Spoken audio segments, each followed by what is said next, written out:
در اسفره به خانه همدیگر به صفت سوغا بردن شیرینی ها چون نشان صمیمیت تمام و توجه خاص دانسته می شود. اثر کودکانی به تازگی دندان برآورده بار نخست مستقلانه قدم گذاشتن، داماد و عروسی نو مهمان معتبر تشریف آورده با نیت دفع پیشامدهای تلخ شیرینی می پوشند.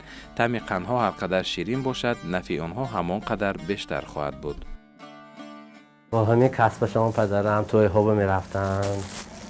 هر یک حولی اسفره به یک بار نه دو بار یا سه بار همجا رفته قند ریختگی پدرم همه خلق اسفره میشناسن. میبیانم این روزشه میگون پدرم که کلان رو رفته توی شمای قندشه میریزی. هم ساعت 6 به شمای بید میگوین و ساعت 7 به تیار شده میریزن. شما میبید خانوتا میبرید اونجا به چای میخورن. یک دست دیگه 100 لیتره میمونن 50 کیلو شکر خالی میکنن یک فقیر آب میپتن 3 کیلو مغز گرفته و این وقتا روچنای دستشان بود اینجا به تقاره های هنه پدرم اینجا به من کم کم نویگری ها ساختم من این رسمی پدرم من اینجا موندم. قندریزی یک از هنرهای عنعنوی و بسیار رشد کرده مردم تاجیک از قدیم بود و امروز هم خوشبختانه در برخی از شهر نوی‌ها وجود دارد و باید بگیم که این هنر وابستگی داشت پیش از همه به جشن مراسم‌های خرسندی مردم تاجیک. یعنی هر انسانی که جشن مراسمی داشت یا خرسندی داشت با هنرمندان قندریز یا قنادپز مراجعت میکرد و قبل از جشن ختن سوری و توی عروسی حتما به خانه او میرفت و همین محصولاتی که قناد میپرسید برای او مهیا میکردن و در داخل خانه همون مراسم دار حتما قنادها قندریزی میکردن و علاوه آنها در داخل خانه های خود مخصوص ظرف‌هایی داشتن که با این هنر مشغول بودن و برای فروش در مغازه و بازارها قندهای گوناگون آماده میکردن. از این رو بین مردم شهر اسفره در آماده نمودن شیرینی ها یک نوع مسابقه صورت می گیرد. هر کس می خواهد به طرز معمول در پختن شیرینی ها نوآوری وارد سازد. در این عزم آنها از نعمت های شهدرز طبیعی فراوان کار بس می نمایند. در اسفره هنرمندان قندریز زیاد زندگی و فعالیت می کنند که هر کدام آنها نوهای گوناگون قند را تیار نموده پیشکشی میز و جان می گردانند. ربطی به واسطه دارد به هنر شیرینی پز یعنی نوهای گوناگون شیرینی آماده میکنند. خب بیشتر امروز در شهر استرفشان، در شهر اسفره، در شهر خوجاند، در ناحیه اشت هنرمندانی هستند که تو امروز این کسب یا هنر عنعنوی بابایی خویش رو پیش میبرند و ادامه داده ایستادند. خب قندهایی که آنها آماده میکنند قند پیچک است، حلوای لفظ است، مخصوص قندهای مغزدار هست که آنها همین نوع قندها رو آماده میکنند. خب برای رنگارنگی شدن در روی دسترخوان آنها کوشش میکنند که از تجربه پیشرفته استفاده برند. بازار برن 3 روز 4 روز نشته خلق رو میتیانده هر روز سویجی میبرم خیلی 100 کیلو ساخته مونده تا قاق شده نشه خیلی نموفروشم آدمای هم مثال میبیاد آدمای فریب نمیکنید فریب کنید آدمای ملایم کتم پروشه میبرد قند سخت دیگه نمیخرد اکو من به آسان دیگر کسا بخین یک قیمه میسرد سوز دیگر نمیدانم به چی ساختن نمیکنه. بینید آشپز بسیار نانوای بسیارن قصاب بسیارن قندلات کم. قندریزها یا قندلاتپزها امروز هم تا اندازه در همون منطقه‌ای که آنها فعالیت میکنند به هنر آنها توجه هست. سبب در چی است؟ سبب در این که در ولایت سوخت مثلا شهر نویه که من نامبر کردم در جشن‌هایی که خرسندی دارند به حکم عنعنه در آمده است که حتما از قندهای دستی باید که روی خون گذاشته شود. از همین سبب تو امروز قندریزها همین هنر خود را ادامه میدهند و علاوه آنها برای مطابق کردن هنرشان به زمانه نوع‌های زمانوی قند را توسط شبکه‌های اجتماعی می‌آموزند. از دیگر شهر نویه آموخته نوع‌های بهتر و شیرین‌تر قندها را آماده می‌کنند. یکی از چنین پزنده‌های ماهر زاکیروف عبدالمطلب میباشد که طول چند سال میشود او با همراهی اعضای عائله‌اش به قندریزی مشغول است. او با هنر قنادی میانی نه تنها مردم جمهوری حتی بیرون از آن هم محبوبیت پیدا کرده است. گرچه نامبرده دستیاری پدر یعنی پسر ندارد، اما همسر و دخترانش همیشه به او کمک مینمایند و قندهای ملی آماده میکنند.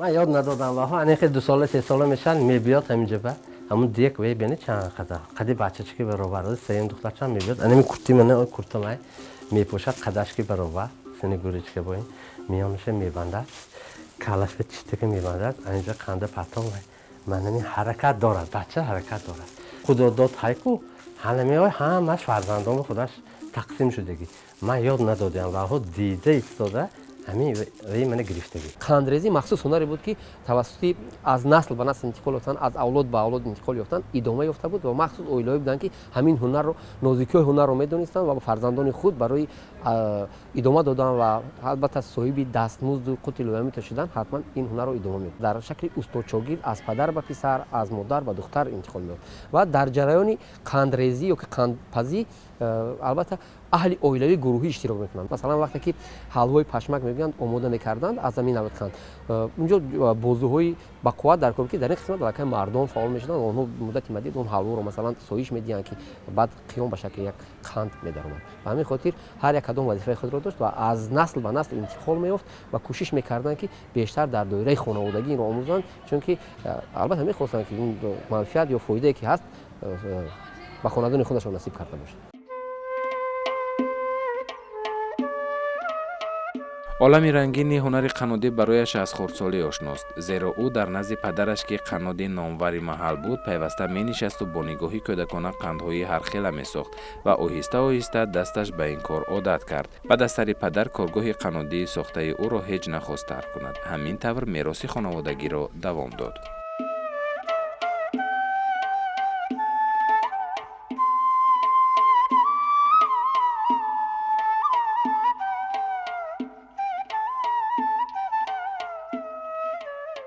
اینجا نامتون میقفن نه زیر میکنم اینجا جست شد که جست شده اینجا من اینا اونتون میکنم من میپذارم من اینا این چیتاش باشتم من اونتو قطع کردیم من اونتو آوردیم اینا بعد آرز که برای یک دیگهش نچسبیدن. ولی به هر صورت باید بگیم تا یک اندازه هنر قنادی امروز در جامعه که ما امروز زندگی میکنیم تا یک اندازه کاسته گردیده است و طلبات با اون شکلی که پیشتر بود امروز در هنر قندریزی نمانده است. خب سبب این است که واردات محصولات تیار و نسبتاً ارزانتر که از خارج وارد میگردد این پیشی روی همین هنر قندریزی رو تا یک اندازه میگیرد. یعنی ببینید که برای جشن و مراسم ها مردم کوشش میکنند که از نوعهای قندهای زیبا و خوش صفت خریداری کنند که از بازار از خارج وارد شده است، اما با اون محصولاتی که حتی اکثری اون قندهایی که آنها آماده میکنند کاغذی مخصوص ندارد، فقط در شکل کیلوگرم آماده میگردد که آنها پیشکش مردم میکنند. به همین خاطر یعنی وقتی که توجه نیست طلبات هم از بین اساسا رفتن میگیرد.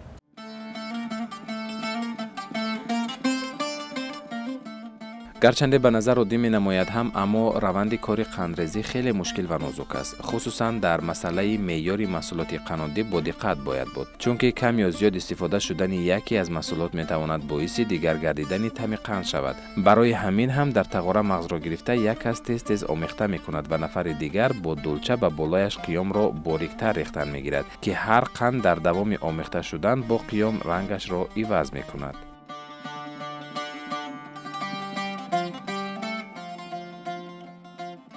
که هم آسان گوید همش آسانو همش مهنت کرند که مهنت کنید همش آسان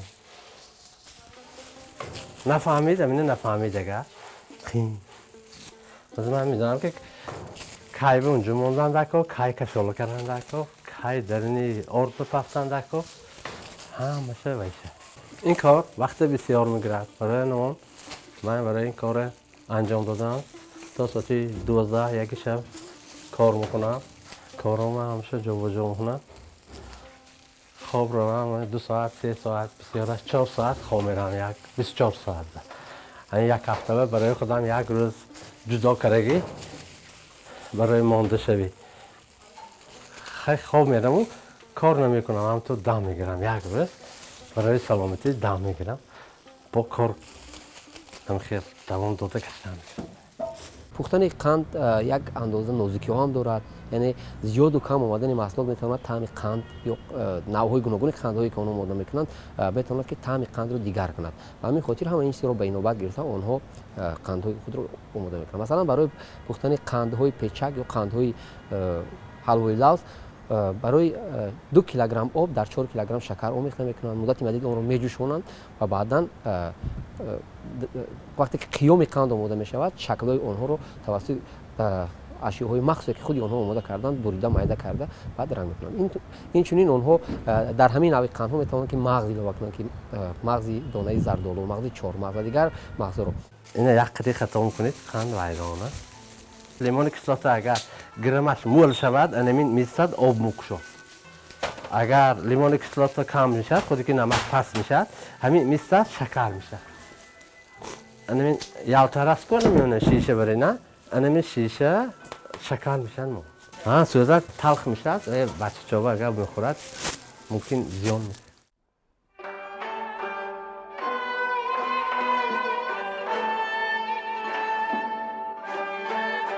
در دوره‌های پیش قندلات‌پزان با استفاده از همین نمودی از بوب‌هایی که برای قندریزی تهیه شدند نه تنها شهریسفر بلکه تمام دهه‌هایش را با قند و هر گونه شیرینی تامین می‌نمودند. آن وقت‌ها تکنیک‌های زمانوی آنقدر رشد نکرده بود و مردم فقط قندهایی را استعمال می‌کردند که با مهنت دستی تیار کرده شده بود. قندلات‌پزان از صبح بروقت کاری قندریزی را شروع کرده تا به گاهی همان روز قند آماده می‌شد.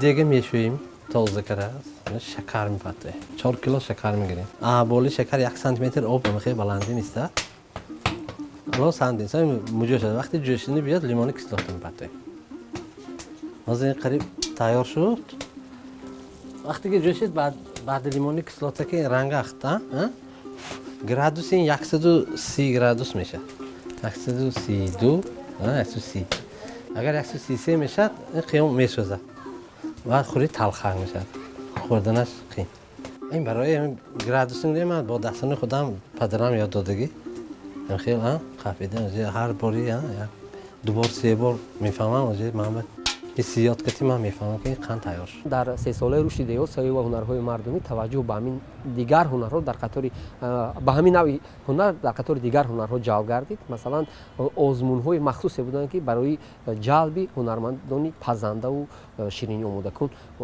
دایر می‌گردند و در این آزمون‌ها هنرمندان هم کوشش می‌کردند که محصولات خود را به نمایش بگذارند و این چنین در وقتی نمایش به طور به قول مردمی همون به اصطلاح علمی ماستر کلاس ها گذرانده میشد که در نزد مردم اونها آماده میکردن و شاگردانشون میآموختن که این روند فعالیت همین قندریزی رو بیشتر کمی اونها رو روحیه اونها رو بریده کرد و تا یک اندازه اونها رو آوردن دوباره به همین نوع هنرشون.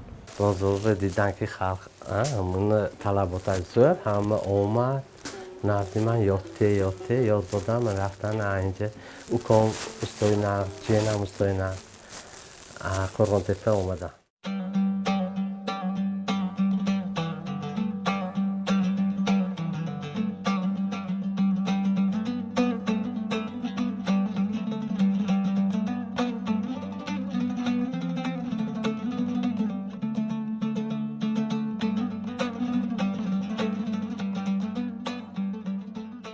از بس که قند به جمله شیرینی ها شامل می شود و در دسترخوان هر خانه‌دار زیبایی مخصوص می بخشد از جهت آرایش آن را زیبا و دقت جلب کننده تیار کردن حتمی است.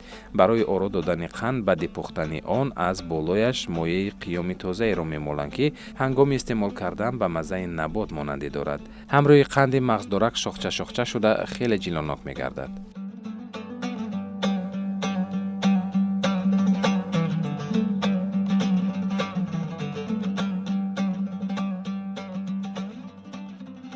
قند کم میشه تلفن میکنم من ساخته برده میسپرم دیگر وقت میزوم کنی کارهای خانگی توی به این یعنی لحظ و مغزدار موه زنه پرورده کو خمیره توی به خانه هر کی ماه میبره میریم الا باش تا ازبکستان سوخ موت کو تا سوخ رفتیم رای خوجان تا پختکارا رفتیم. این طرفی چارکو غور خایکو تا چارقشلاقه نامی پدرم مشهور شدگی میبیان زکاز میکنن. نش خندی مفصل شد نش آبی دندان. من ببینید از روشنده بلیسکه منه. بلیستیاشه. این ببینید اینش بلیستیاشه نیه منه. برای بلیستیاشه نشودنش ما این به قیامی رو کش میگوییم. قیام ریختیم. بعد نمیتابیم این خیلی. این خشک میشه. برای چی این خیلی کار میکنیم؟ بلیستیاشه خوش رو این بیزه این روی ما رو کش کنیم میگه وقتی بارون میشه و لجناس شود این آب نمکشه. بعضی قندا کاغذ و چسته کو. این روشنده حالی روکشش نه. این بارون نمی میشه کو این آب نمکشه. هم تو قفی دست میچسبه. این نمیچسبه.